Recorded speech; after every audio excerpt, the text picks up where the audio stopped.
What prison was that you were in? Schukyll. Schuylkill. Okay. Yeah, Pennsylvania. Yeah. I always find that does it vary sometimes? Like you being from New York to they don't want to put you in a prison near there. I was always kind of curious how that worked. No, well, the federal system is regions.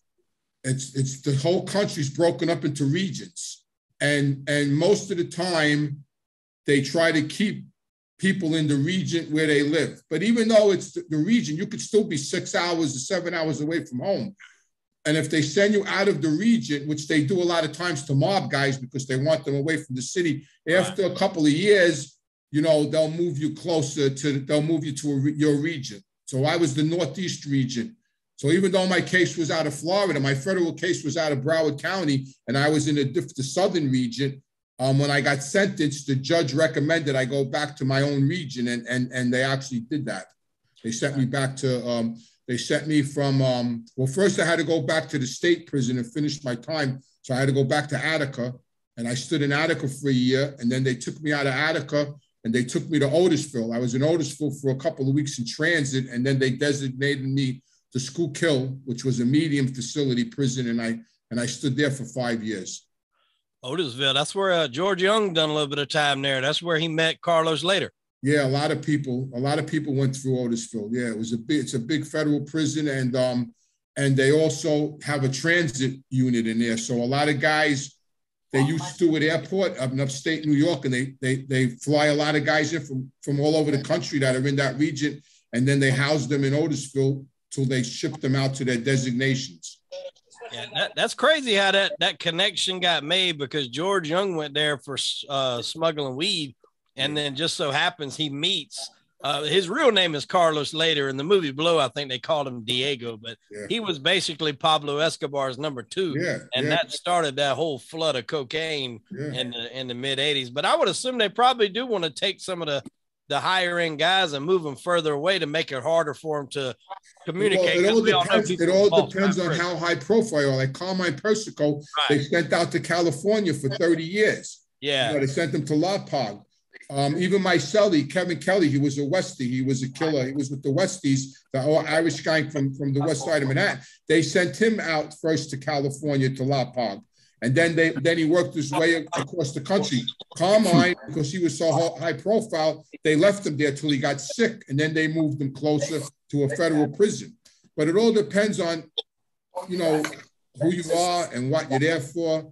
But where I was in Schukyll, there was guys from all, there was wise guys there from Philly, from Jersey, from New York, from Pennsylvania, of course, you know, a lot of different places. And there was a lot of crews there from a lot of gang members there, black gang members like Creps and Bloods from Baltimore. There was a big crew there from Baltimore.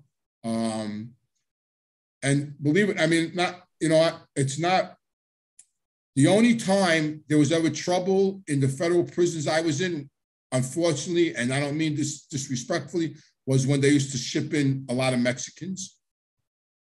So like when there would be riots, and because them gangs, the Mexican gangs, they're fucking all crazy. So there would be riots on the West Coast, and they would grab all these Mexicans and bust them across the country. And we knew right away, 2-3 buses would come to Schukyll, and all of a sudden all these Mexicans would come, and we just used to wait. We just used to wait because they hate each other.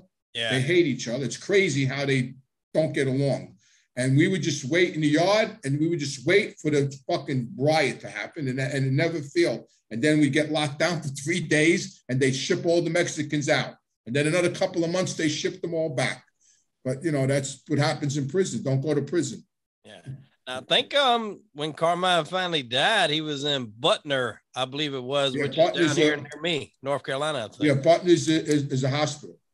Yeah. I think Junior Persico was in there too. Carmine Persico was in there too when he died. Butner, a lot of guys. John was in Missouri. That's where my father was in Springfield. My father and John Gotti and Paul Vario, they were all in Springfield, Missouri. There was a prison hospital out there. I used to fly out there to see my father. There was a funny story. I used to work with a group of guys at the steel mill, and whenever we would take breaks, it was like this long table we would sit at, and we would talk about, and I would talk about movies and John Gotti, and this guy was sitting in there, and he was saying that he was in prison with John Gotti. And I was just like, what prison were you at? And he said, Springfield, Missouri.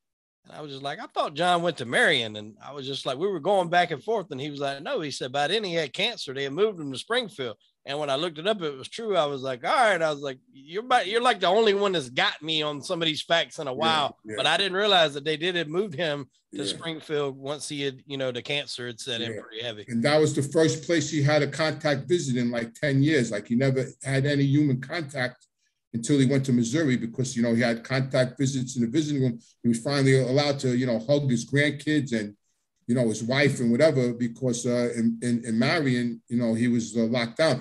In Marion, they used to take him to the visiting room in a cage, to the shower. Everywhere you went in a cage. You came out of your cell and you went in a cage, and they used to roll the cage to the shower. You get out, and then they used to roll the cage to the visit. He was always isolated, but everybody in Marion's isolated.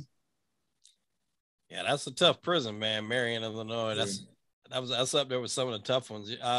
My father was so crazy. My father used to tell me, because my father was away at the same time he was away, and my father used to tell me, I wish I could go there. I don't have to talk to nobody. They fucking leave me alone. I have a TV in my cell. I read a book. I don't have to talk to nobody. These fucking guys, everybody annoys me. He wanted to go there.